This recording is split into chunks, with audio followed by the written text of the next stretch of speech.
আমরা করব যে আজকের পর্বে তোমাদের সকলকে শুভেচ্ছা জানিয়ে শুরু করছি আমাদের আজকের আয়োজন। তোমাদের সাথে আছে আমি মোহাম্মদ মোবারক হোসেন। প্রতি পর্বের মতো এই পর্বের শুরুতে জানিয়ে দিচ্ছি এই সপ্তাহের সংবাদ শিরোনামগুলো। এসএসসির ফলাফল হাতে পেয়ে বাঁধ ভাঙ্গা উচ্ছ্বাস শিক্ষার্থীদের।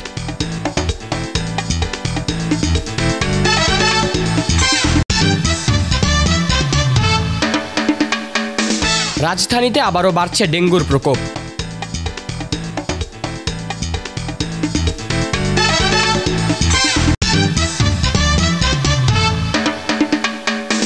দেশে দিন দিন বাড়ছে শিশু শ্রমিকের সংখ্যা।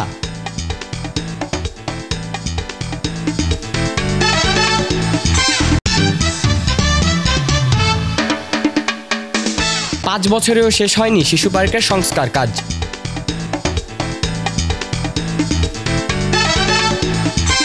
এবারে বিস্তারিত। এবারে এসএসসিতে বেড়েছে পাশের হার, কমেছে এ প্লাসের সংখ্যা। গড় পাশের হার 83.04%। এ প্লাস পেয়েছে 1,82,000 শিক্ষার্থী। এসব তথ্য তুলে শিক্ষামন্ত্রী বলেন, শিক্ষার্থীরা যেন ঝরে না পড়ে সেদিকে খেয়াল রাখা হচ্ছে। সরকারি ও এমপিওভুক্ত শিক্ষা প্রতিষ্ঠানে অষ্টম শ্রেণী পর্যন্ত বিনা বেতনে পড়ার সুযোগ তৈরি করা হচ্ছে। আরও জানাচ্ছে জামিল হাসান শান্ত। 10 বছর সাধনার ফল পেল এসএসসি পরীক্ষার্থীরা। করোনার ধাক্কা কাটিয়ে পূর্ণাঙ্গ সিলেবাসে পরীক্ষা দেয় তারা। 60 দিনের মধ্যে রেজাল্ট দিল শিক্ষা বোর্ডগুলো। এবার এসএসসি পরীক্ষায় অংশ নেয় 20,13,000 শিক্ষার্থী। পাশ করেছে 16,72,000। গড় পাশের হার 83.04%, যা গত বছরের চেয়ে 2.65% বেশি।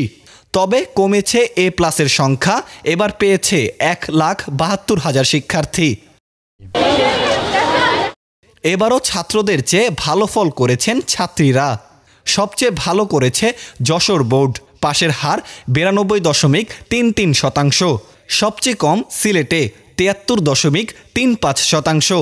এছাড়াও রাজশাহী বোর্ডে পাশের হার 89.26%, বরিশালে 89.13%, ময়মনসিংহে 85, ঢাকা বোর্ডে 83.92, চট্টগ্রামে 82.80, কুমিল্লায় 79.20, দিনাজপুরে 78.43, কারিগরিতে 81.38 এবং মাদ্রাসা বোর্ডে পাশের হার 79.66%।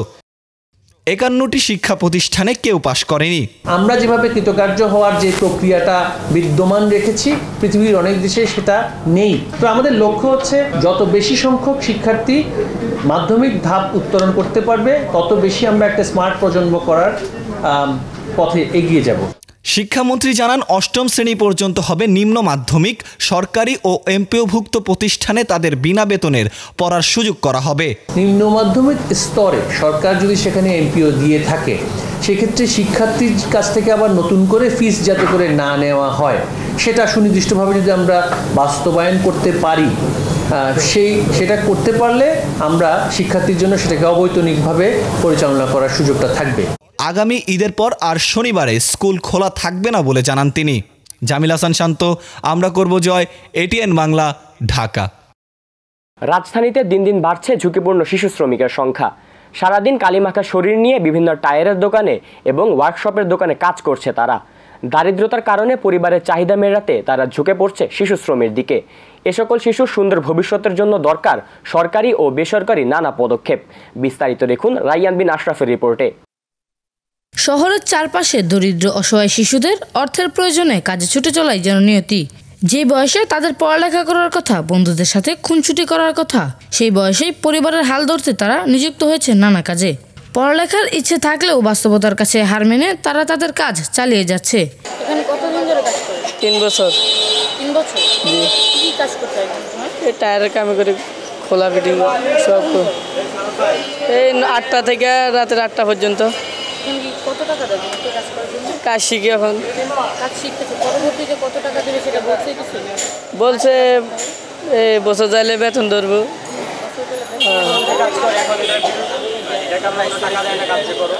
দেয়, ঈদে যাইতে, বাড়ি যেতে দেয়, কিছু খরচের টাকা দেয়, জামা কাপড় টাকা দেয়, সব মাজনের খরচ দেয়। পড়ালেখা করো না? পড়ালেখা পেট চলে না। সকাল 9টা আসি আর রাতের বেলা 10টার দিকে যাই বাসায়। কতদিন যাবত কাজ করছেন? এখানে ধর্না দোলাই খেলে আমি আইসি আর কি 3 বছর আইসি।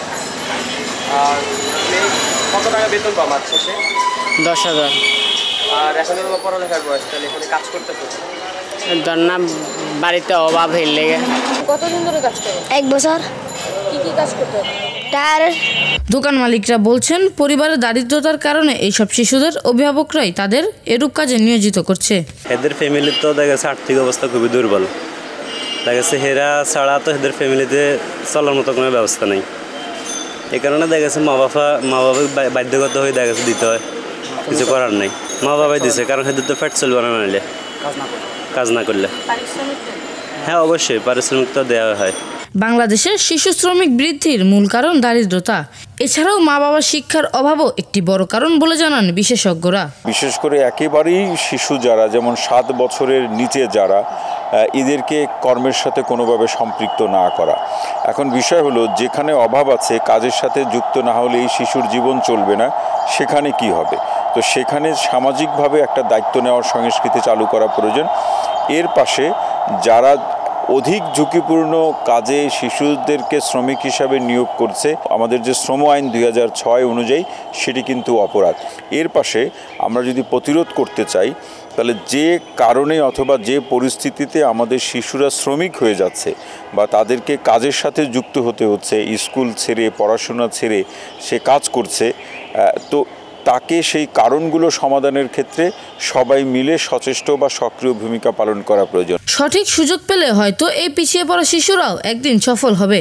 শিশুরাই ভবিষ্যতের কর্ণধার। তবে রাজধানী অনেক শিশুর ভবিষ্যতে ইতিমধ্যে অন্ধকার হয়ে পড়েছে গ্যারেজের কালো ধোঁয়ার মতো। অন্য 8-10 জন শিশুর মতন স্বাভাবিক জীবনযাপন না করে জীবিকার দায়ে কাজ করছে তারা। বিশেষজ্ঞরা বলছেন এই সকল শিশুদের স্বাভাবিক জীবনে ফিরিয়ে আনতে দরকার সরকারি ও বেসরকারি নানা পদক্ষেপ। রায়ান বিন আশরাফ আলিফ, আমরা করব জয়, ATN বাংলা, ঢাকা। সামনেই বর্ষাকাল, এখন থেকে ডেঙ্গুর প্রকোপ বাড়তে শুরু করেছে।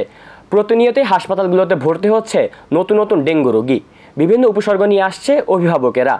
চিকিৎসকেরা বলছেন শিশুরা সহজে আক্রান্ত হয় ডেঙ্গুতে, তাই তাদের জন্য প্রয়োজন বাড়তি সচেতনতা। বিস্তারিত সিনথিয়া জান্নাতের রিপোর্টে। দেশে প্রতিনিয়তই বাড়ছে ডেঙ্গু, আক্রান্ত হচ্ছে শিশুসহ সব বয়সী মানুষেরা। বিভিন্ন উপসর্গ নিয়ে ভিড় জমতে দেখা যায় হাসপাতালগুলোতে। এই মে মাসে আজকে পর্যন্ত, মে মাসের আজকে 15 তারিখ, অলরেডি আমরা 128 জন রোগীকে হাসপাতাল থেকে সেবা দিয়েছি। এটা বেশ অ্যালার্মিং, কিন্তু ওইভাবে না, অ্যাভারেজে 10 থেকে 12 জন করে রোগী সবসময় ভর্তি থাকে। আজকের তথ্যটি তোমাকে দেবো, সেটা হলো আমার হসপিটালে 9 জন রোগী ভর্তি আছে, তবে তার 6 জন শিশু, 3 জন পূর্ণবয়স্ক। নাম সামিরা, বয়স 12 বছর। ডেঙ্গু জ্বরে আক্রান্ত হয়ে হাসপাতালে ভর্তি সে। বাসায় যেতে ইচ্ছা করে। জি, স্কুলে যেতে ইচ্ছা করে, খেলতে ইচ্ছা করে। বন্ধুদের সাথে বাইরে খেলতে ইচ্ছা করলেও তার নেই কোনো উপায়। তার মতোই এমন আরও শিশু ডেঙ্গুতে আক্রান্ত হয়ে হাসপাতালে কাটাতে হচ্ছে দিনের পর দিন। জ্বর আইছে,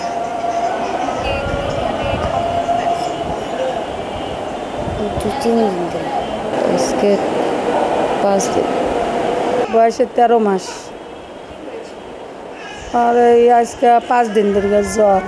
ডেঙ্গুর উৎপত্তি মূলত নোংরা, ডোবা, নালা, আবর্জনা থেকে। এমন বিভিন্ন এলাকার বাসিন্দারা জানান, এই নোংরা আবর্জনার কাছে বসবাস করার ফলে তাদের শিশুরা প্রতিনিয়তই আক্রান্ত হচ্ছে ডেঙ্গু জ্বরে। মশার উৎপাতেও অতিষ্ঠ তারা। পথে বলি যে বাচ্চাগুলো আছে, এরা তো আরও বেশি আক্রান্ত হয়। এতে তো কোনো থাকার বা কোনো আস্থানা নাই। এরা বেশিরভাগই এই সমস্ত জায়গার মধ্যে মানে চলাফেরা করে। মশায় অনেক কামড়ায়, এখানে রাত হলে, সন্ধ্যা হলে মশার জন্য বসা যায় না। এই বিষয়ে চিকিৎসকরা জানান, প্রতিদিনই ডেঙ্গুর নানান উপসর্গ নিয়ে হাসপাতালে আসছেন শিশু ডেঙ্গু রোগীরা। তাই বাসাবাড়ির চারপাশ নিয়মিত পরিষ্কার পরিচ্ছন্ন রাখার পাশাপাশি আরও সচেতন হওয়ার নির্দেশ দেন তারা। এখন কিন্তু বাসার মধ্যে সকাল সন্ধ্যা কামড়াচ্ছে না, কারণ এত তীব্র দাবদাহের পর আমরা এত রোগী তাহলে কী করে পাচ্ছি, যেখানে এই টেম্পারেচার ডেঙ্গুর মশা মরে যাওয়ার কথা। ডেঙ্গু এক্সিস্ট করতেছে, ক্লাইমেট চেঞ্জে পরিবর্তন আসতেছে। আমি বলবো বাচ্চাদেরকে সচেতন থাকতে হবে। সবচেয়ে বড় সচেতন, যে কোনো অস্বাভাবিক আচরণ বাচ্চার দেখলে দ্রুত চিকিৎসকের কাছে নিয়ে আসেন। সিনথিয়া জান্নাত, আমরা করব জয়, ATN বাংলা, ঢাকা। বর্তমানে বড়দের পাশাপাশি শিশু কিশোরদের মাঝে বাড়ছে মানসিক নানা সমস্যা। একাকিত্বতা বা একাডেমিক চাপে বাচ্চারা মানসিকভাবে অসুস্থ হয়ে পড়ছে। বিশেষজ্ঞরা বলছেন ছোট বয়স থেকে শিশুদের প্রতি অধিক যত্নশীল হতে হবে অভিভাবকদেরকে। বিস্তারিত মারিয়া আফরিন মাহির রিপোর্টে। শৈশব থেকে শুরু হয় শিশুর মানসিক বিকাশ। শৈশব কৈশোরে এই সময় যথাযথ পরিচর্যার অভাবে শারীরিক ও মানসিক ব্যাধিগুলো দেখা দিতে থাকে। বড়দের পাশাপাশি শিশু কিশোরদের মাঝে বাড়ছে মানসিক নানা সমস্যা। একাকিত্বতা বা একাডেমিক চাপে বাচ্চারা মানসিকভাবে অসুস্থ হয়ে পড়ছে। তোমার আব্বু আম্মু দুজনই জব করে? জি। তোমার একা একা খারাপ লাগে না? হ্যাঁ লাগে, যখন স্কুল থেকে আসি তখন মার জন্য অনেক খারাপ লাগে। তুমি কোন ক্লাসে পড়ো? আমি 2তে পড়ি। তুমি বাসায় একা একা থাকলে কি করো? আমি বাসায় একা একা থাকলে পড়াশোনা করি আর টিভি দেখি।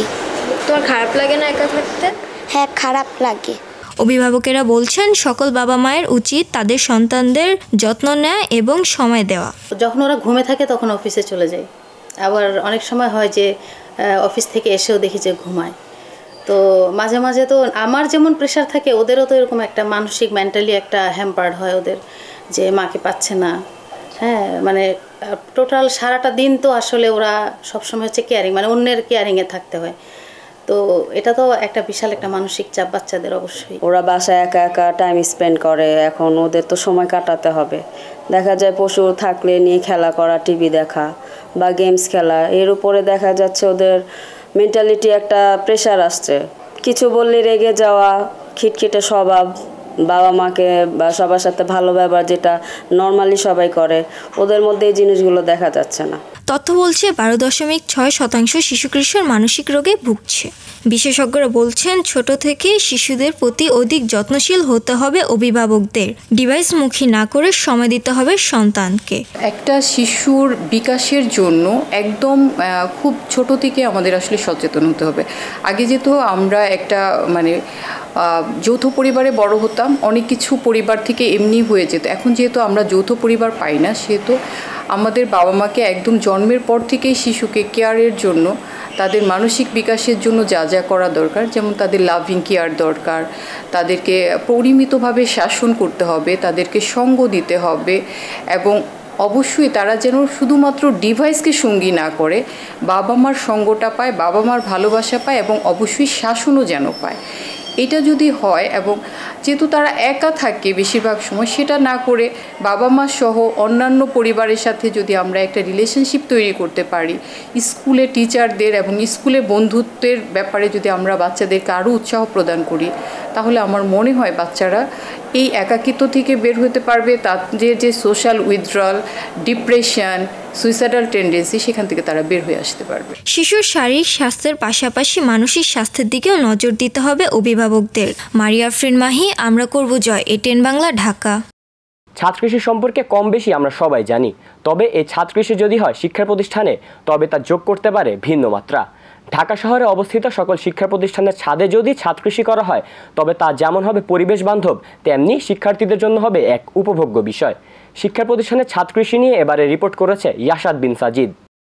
দূষণে ঘেরা আমাদের ঢাকা শহর, ঘনবাসিতপূর্ণ এই শহরে এক টুকরো সবুজ যেন স্বস্তির পরশ আনে। আর এই স্বস্তির উদ্দেশ্যেই রাজধানীর উত্তরার কেসি মডেল স্কুল অ্যান্ড কলেজ এক ভিন্ন উদ্যোগ নিয়েছে।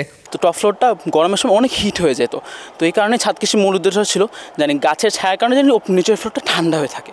আর আমাদের প্র্যাকটিক্যাল ক্লাস আছে, বিভিন্ন ধরনের এক্সপেরিমেন্ট করতে গেলে আমরা ছাদে এসে গাছপালা থেকে বিভিন্ন ধরনের জ্ঞান নিতে পারি। আমাদের মিস আমাদেরকে অনেক কিছু গাছের ব্যাপারে জ্ঞান দেন। সো আমার মনে হয় ব্যাপারটা খুবই ভালো যে আমরা এগুলো সম্পর্কে জ্ঞান অর্জন করতে পারছি, এবং ঢাকা শহরে সাধারণত এত বেশি গাছপালা দেখা যায় না যতটা আমাদের স্কুলের ছাদে আছে। প্রায় ৬,০০০ স্কোয়ার ফিট এলাকায় কেসি মডেল স্কুল অ্যান্ড কলেজ সম্পূর্ণ নিজ উদ্যোগে তৈরি করেছে ছাদ বাগান।